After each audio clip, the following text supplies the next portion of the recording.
Notification came at 7:14 on a Tuesday morning, right as I was pouring my second cup of coffee. I remember the exact time because I'd been tracking my mornings lately, trying to build a routine, something stable, and my phone lit up on the counter with my brother's name. I almost didn't read it right away. I thought it was probably something stupid, a meme or a complaint about the weather. It wasn't. Hey, so I've been thinking, I'm done with the restaurant industry. It's destroying me. I'm quitting Friday. Me and Jade need a place to stay while I figure things out. You have the spare room. It won't be long, maybe 2 months tops. I set my coffee mug down very carefully. The kind of careful you do when your hands aren't fully steady. My brother's name is Shane. He's 31, 2 years older than me. He has my mom's green eyes and my dad's ability to say something completely unreasonable in a tone that makes it sound like the most logical conclusion in the world. I've been watching him do it since we were kids, the way he frames a request so that your refusal becomes the strange part, not the ask. I read the message twice. Then I typed back, "You're quitting without another job lined up." His response, "That's kind of the point. I need space to breathe. Figure out what I actually want. I can't do that while I'm working 60-hour weeks." I stood in my kitchen in Portland, Oregon, in my small but very deliberately mine apartment, and I thought about the last 8 months. Because here's what Shane didn't mention in that text. Here's what he left out. Like it was nothing. 8 months ago, he called me from a Walgreens parking lot in Sacramento at 11 p.m. He and Jade had been evicted. Not for the first time. He said they just needed first and last on a new place, that he'd pay me back when his next paycheck hit. I sent $2,800 via Venmo within the hour, because I was scared for him and because he's my brother and because that's what I'd always done. 6 months ago, his car got repossessed. I co-signed on a used Honda Civic because he said he couldn't get to work without it, and I believed him. He made 3 payments. I made the next 4 when he started texting me things like, "I'll get you back, I promise just this month is tight," and then eventually stopped texting about it at all. 4 months ago, he needed $600 for a vet bill for the dog he and Jade adopted, while they were between jobs living in someone's spare room, and I sent it because the dog didn't choose any of this. The total, not counting the car payments, $4,200. Counting them, over $6,000 in 8 months. And now he wanted my spare room. Indefinitely. With his girlfriend. While he figured things out, I didn't respond right away. I made myself finish the coffee. I got dressed. I drove to work. I'm an occupational therapist at a pediatric clinic in Southeast Portland. I see kids with sensory processing issues, developmental delays, post-surgical recovery. I've spent 4 years studying how people learn to function, how the brain builds habits, how routine creates safety, how the absence of structure costs people more than they realize. I think about my job sometimes. When I think about my brother, I thought about it in the car that morning.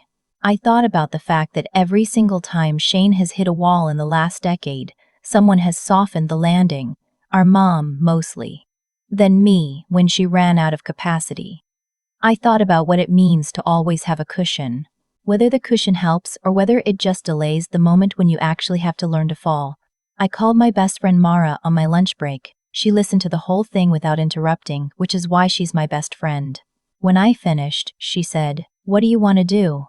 "I don't want to let them move in." "Okay. But I feel guilty saying that." "I know," she said. "But guilt and obligation aren't the same thing. You know that." I did know that. I did know that. I'd even said it to her about her own family situation once. It's different when it's yours. I called my mom that evening. I figured she'd already heard from Shane. She always hears from Shane. And I wanted to get ahead of whatever version of events he'd given her. She answered on the second ring. "I talked to your brother," she said, before I could even start. "I figured. He's really struggling, sweetheart. The restaurant industry is brutal. You know that." "He quit, Mom. He hasn't even given notice yet. He wants to move into my apartment while just temporarily." He said 2 months.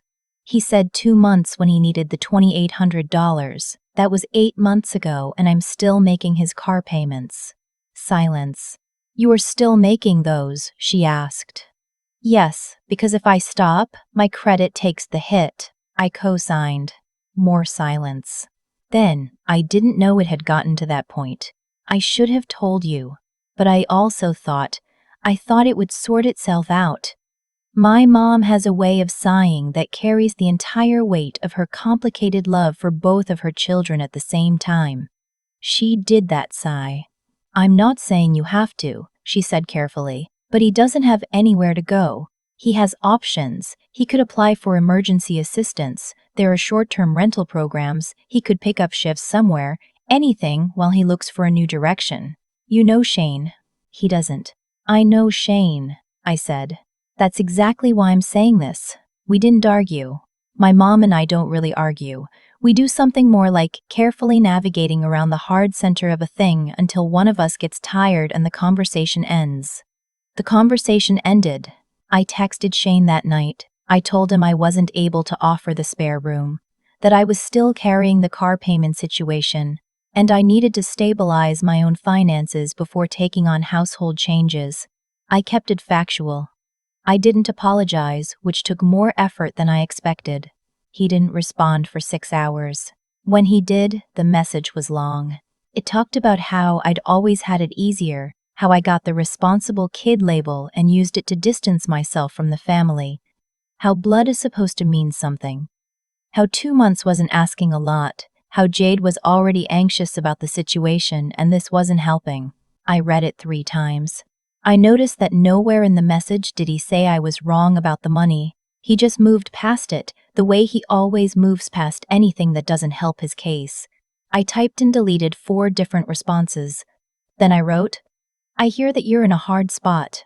I'm not able to help in the way you're asking. I hope you find something that works. Sent. I turned my phone face down on the coffee table and watched TV for 2 hours without retaining a single thing. The next morning, my aunt called. My aunt, my mom's older sister, lives in Boise and has opinions about everything. She'd apparently been briefed by my mother, who'd been briefed by Shane, and the story had traveled through the family telephone game and arrived at my aunt in a version where I had a large apartment, plenty of money, and was refusing to help my homeless brother out of selfishness. I just think, my aunt said in that particular tone people use when they've already decided and just need to perform the part where they pretend to consider both sides. That family takes care of family. That's how we were raised. I've given Shane over $6,000 in the last 8 months, I said. I'm currently making payments on a car I don't drive because I co-signed for him. Pause. Well, I didn't know about all that. No one did. Because I didn't make it a family announcement. I just helped. Still, she said, and I could hear her looking for a foothold, letting him stay with you temporarily. If you're worried about him having a safe place to land, there's a spare room in Boise too, I said. She pivoted immediately. We don't have the space. Our house is. I know, I said. I understand. I don't have the space either. Not the financial space. I just don't have it right now. She made a sound that was not agreement but was also not an argument, and then we talked about nothing for 3 more minutes and hung up. I sat with it afterward. The familiar ache of being the person who says no in a family where no is treated as a character flaw. I've felt it my whole life, the way my responsibility got reframed as rigidity, the way Shane's chaos got reframed as sensitivity. The family narrative had always cast us a certain way, and I'd spent years wondering if the casting was accurate. I made an appointment with my therapist. Not because I was falling apart, but because I needed to think out loud with someone who wasn't in the middle of it. Her name is Dr. Nwachukwu, and she has an office in the Pearl District with a small cactus on the windowsill that I've been staring at for 2 years. I told her everything in the order it happened. She listened with the specific quality of attention she has that makes you feel like the thing you're saying matters. What's the fear underneath the guilt? She asked. I thought about it, that I'm being cold, that I'm becoming someone who just closes the door. Is that what you're doing? I don't think so. I've had the door open for years. I'm just not letting the house get dismantled. She nodded. What does Shane need that you actually can't give him? The thing he needs, I said slowly, is to hit the wall. Actually hit it. Not have me standing there to catch him right before he does. She didn't validate that or reject it. She just let it sit in the room. On the way home, I stopped at the grocery store and I stood in the cereal aisle for a long time not thinking about cereal. 3 days after my first text to Shane, my phone started lighting up with missed calls. Not from him. From my mom, my aunt, my cousin Trish, who I talk to maybe twice a year, and a family friend named Gary, who I genuinely have not spoken to since my dad's retirement party in 2019. Apparently Shane had been working the phones. I didn't answer any of them that day. I let them go to voicemail, listened to the voicemails, and wrote down the recurring themes because it helped me feel like I had some control over the information. Theme 1, blood is thicker than whatever boundary I was drawing. Theme 2, 2 months is not that long. Theme 3, Shane and Jade were really struggling, and did I understand that? Theme 4, from Gary, bafflingly, your father would want you to take care of your brother. My father is alive and well and retired in Scottsdale. He hadn't called. I found that interesting. I texted my dad directly. I told him what was happening and what I'd already given and what Shane was now asking for. My dad called me back in 20 minutes. He'd somehow not been included in the family group chat chain. He listened. He said, "You've done more than enough. Don't sign anything else, and don't let anyone move into your home who you don't want there." "That's it?" I said. "That's it. You're not obligated to destroy yourself to help someone who isn't trying to help themselves." I cried a little after that call. Not dramatically. Just the kind of crying that happens when someone confirms something you already knew but needed to hear out loud from another person. The next text from Shane came 2 days later. It was shorter than the first one. "Mom says you might be willing to reconsider if we talk through logistics. Can we call tonight?" I stared at that for a long time. He wasn't asking if I'd reconsidered. He was telling me a version of reality in which I had, because our mom had somehow communicated something that gave him that impression, or because he'd decided to believe it regardless. I called my mom. "I didn't say she was willing to reconsider," my mom told me, in the tone of someone who had said something adjacent to that, and was now walking it back.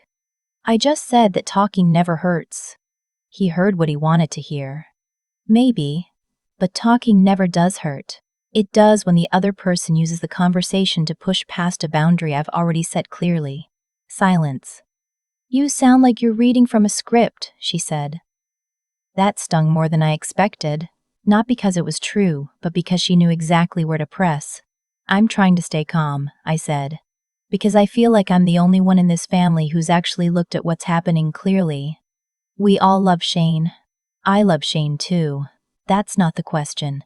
Then what is? The question is whether loving him means giving him whatever he asks for every time he asks for it. Because I've been doing that, Mom. I've been doing it for years. And he's 31 years old, and he doesn't have savings, and he can't keep an apartment, and he's quitting jobs without plans, and the answer everyone keeps giving him is that there's always someone to catch him." Long pause. "I don't know what you want me to say," she finally said. "I don't need you to say anything. I just need you to not tell him that I'm open to reconsidering when I'm not." She promised she wouldn't. I believed her, and also understood that her definition of keeping that promise might drift a little under the pressure of Shane calling her upset.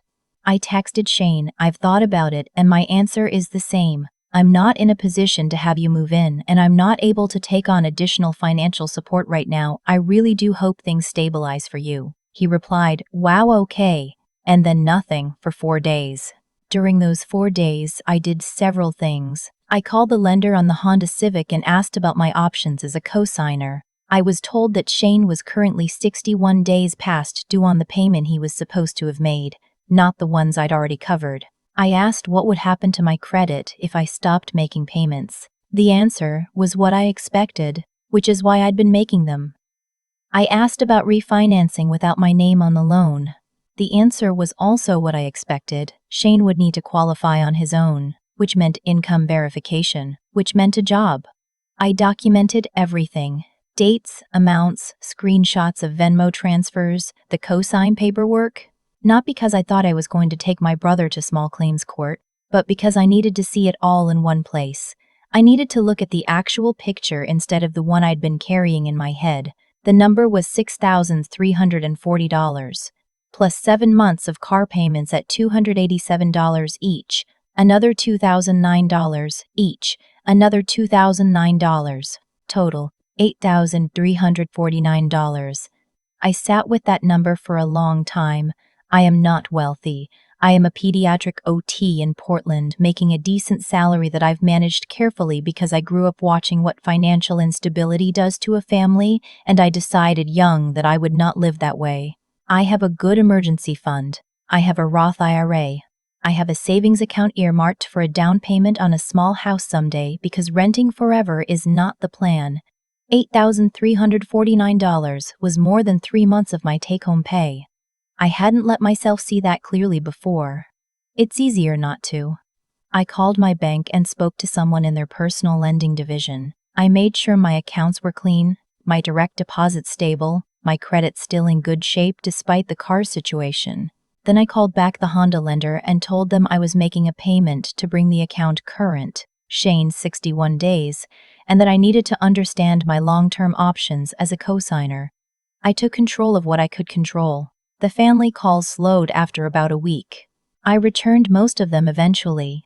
I was calm and clear with everyone. I'd already helped extensively. I wasn't in a position to help further. I hoped Shane would find his footing. Some people accepted that. My aunt said she thought I was being rigid and that I'd regret it. Gary didn't call again. My cousin Trish, who I'd expected to be on Shane's side, surprised me. She called back after I left her a message and she said, "For what it's worth, I think you're handling it right. He did the same thing to me years ago before you two were close, and I let him, and it was a disaster. I should have warned you." I didn't know what to do with that exactly. Mostly, I just said, "Thank you." On a Wednesday morning about 3 weeks after Shane's first text, I was sitting at my desk between patient sessions when my supervisor, Dr. Keeler, stopped by my office. She'd been approached by a partner program in Seattle, a hospital network expanding their pediatric rehab outreach in underserved communities, and she wanted to know if I'd be interested in a senior clinician role.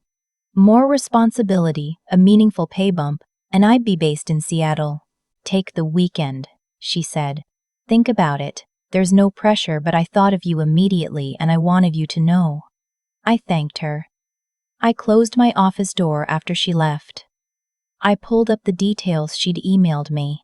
I thought about Seattle, a city I liked, 3 hours from Portland, 3 hours from my mom and my aunt in the entire orbit of obligation I'd been living inside. I thought about who I was in Portland versus who I might be somewhere. No one had a pre-existing story about me.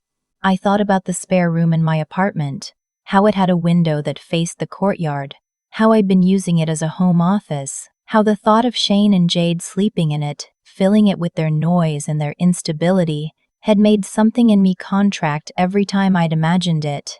I thought about what my therapist had asked. What does Shane need that you actually can't give him? And then I thought about what I needed, which was something I'd been doing less and less lately. I emailed Dr. Keeler on Friday morning. "I'm very interested. Can we talk next week about next steps?" I didn't tell anyone in my family. Not because I wanted to be secretive, but because I was tired of being managed. Tired of information getting used as material before I'd finished deciding what it meant. I told Mara. She made a sound that was entirely joy and said, "Portland is going to miss you, but you need to do this." I told my dad. He said, "That's great, that's really great." And then, after a pause, "Don't let anything hold you back from it." He didn't say Shane's name. He didn't have to. The job process moved quickly. 3 weeks of interviews, reference checks, paperwork, an offer letter that made me press my hands flat on the desk and breathe for a moment before I could open it all the way. I signed it on the Tuesday, the same day of the week as Shane's original text. I noticed. I don't believe in signs, but I believe in noticing things. I gave my notice at the clinic. Dr. Keeler hugged me and said she was proud of me and not to be a stranger. I started quietly selling furniture. I didn't want to move. I started thinking about what a Seattle apartment might look like. Something with good light, maybe closer to the water. I hadn't spoken directly to Shane in about 5 weeks. He texted once, 2 weeks in, to say that he and Jade had found a situation, a friend's basement in Sacramento, month to month, and he was picking up shifts bartending while he figured out the next thing. He did not say thank you. He did not reference the money. He did not ask how I was. I read the message, felt something complicated move through me, and typed back, "I'm glad you found something. Take care of yourself." I meant both sentences. The Friday before I was supposed to start making serious moves toward the transition, I was at my kitchen table eating dinner and my phone rang. My mom. I answered. "I heard from Shane," she said. "He's doing a little better." "Good. I'm glad." A pause. "He mentioned you hadn't really talked." "We haven't. Do you think you'll reach out to him? Or, maybe I should say, do you want to?" I thought about that. Really thought about it, because my mom has learned over the years to ask the actual questions sometimes instead of the one that sounds nicer. "I don't think I'm angry at him," I said. "But I think I need the distance. I think I needed it for a long time, and I kept closing the gap because I felt responsible for him in a way that wasn't healthy, for either of us." She was quiet for a bit. "You're moving," she said. It wasn't a question. "How did you know?" "You sound different." "You've sounded different for a few weeks." Moms. You can never fully outrun them. "I got a job offer in Seattle," I told her. "A good one. I've accepted it." She didn't say anything for a moment. "Then, are you happy about it?" "Yes," I said. "And I meant that too. Really happy." "Then I'm happy for you." Her voice had something in it that was complicated. Loss and pride and maybe relief. Like she'd been watching me carry something heavy for a long time and was glad to see me set it down. "You've always taken care of everyone else. It's okay to take care of yourself." I held the phone for a second after that. "Thanks, Mom. Don't be a stranger. Seattle isn't that far." 3 hours? Exactly. Drive it sometimes. We talked for another 20 minutes about nothing serious, and it was the best conversation we'd had in months. 3 weeks later, I drove to Seattle with my car packed and a coffee in the cup holder and a playlist Mara had made for me called Go Get It. The drive took 2 hours and 40 minutes, and I stopped once for gas in Olympia and ate a granola bar in the parking lot looking at Mount Rainier in the meaner distance. I found my new apartment on the 3rd day of looking. 2nd floor, 1 bedroom, big windows facing west, no spare room. I stood in the empty living room before the furniture arrived and felt something I hadn't felt in so long that it took me a minute to name it. It was space. Just space. Room to breathe, room to think, room to figure out what I actually wanted in the next chapter of my life, without also holding space for everyone else's emergencies. I unpacked alone, which I'd been a little nervous about. It turned out to be one of the better evenings I'd had in recent memory. I ordered Thai food and put on a show I'd been meaning to watch, and organized my kitchen cabinets exactly the way I wanted them without asking anyone's preference. Shane texted me a few weeks after I moved. He'd found out through the family somehow. I think my mom, but I didn't ask. "So you moved to Seattle, huh?" "I did." I wrote back. "Cool, how is it?" "Really good," I told him. "I'm really happy here." He sent back a thumbs up emoji. Nothing else. I put my phone down and went back to what I'd been doing, which was sitting by my west-facing windows watching the light change over the water. The thing I know now that I maybe only half knew before, caring about someone and funding their avoidance of consequences, are not the same thing. Loving someone and letting your own life get smaller to prop up theirs. Those aren't the same thing either. I don't know what Shane's next year looks like. I don't know if he'll find something that sticks or if he'll keep running into the same walls. I hope he doesn't. I hope he figures it out. I hope he builds something real. But that hope used to live in my bank account and in my co-signed name on a loan and in the spare room I almost gave away. Now, it just lives in me. Where hope is supposed to live. And I'm doing okay with that. I'm doing better than okay, actually. I'm sitting here in my apartment in Seattle, watching the sun go down, and for the first time in longer than I can remember, the silence around me feels like mine. I've been thinking a lot lately about the word responsible. When I was growing up, It was the best thing anyone could say about me. She's so responsible. She's got her head on straight. Teachers said it. Relatives said it. My mom said it with this particular kind of pride that made me feel like I was doing something right just by existing carefully. What I didn't understand until much later is that responsible can become a role people assign you, and once you accept the role, everyone around you starts to rely on it in ways that have nothing to do with you and everything to do with their own comfort. My brother Shane didn't call me for help because I was the most capable person in his life. He called me because I had always said yes. That's a different thing entirely.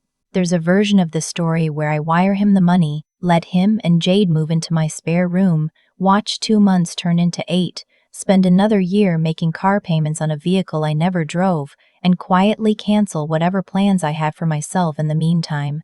I know that version. I almost lived it. And the cost wouldn't have shown up as a number in a bank account. It would have shown up as a smaller life. A quieter disappearing of the things I wanted, replaced by the constant management of someone else's avoidance. The thing about cause and effect, real cause and effect, not the tidy kind, is that it's slow.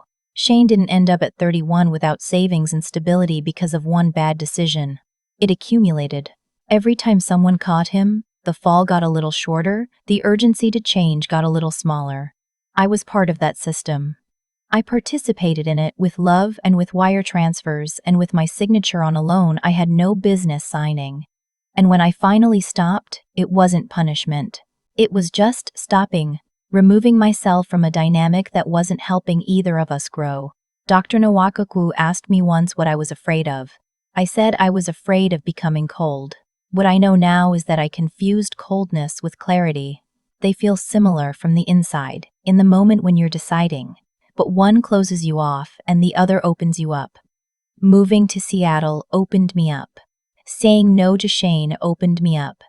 Not because it felt good. It didn't. Not entirely. But because it was honest.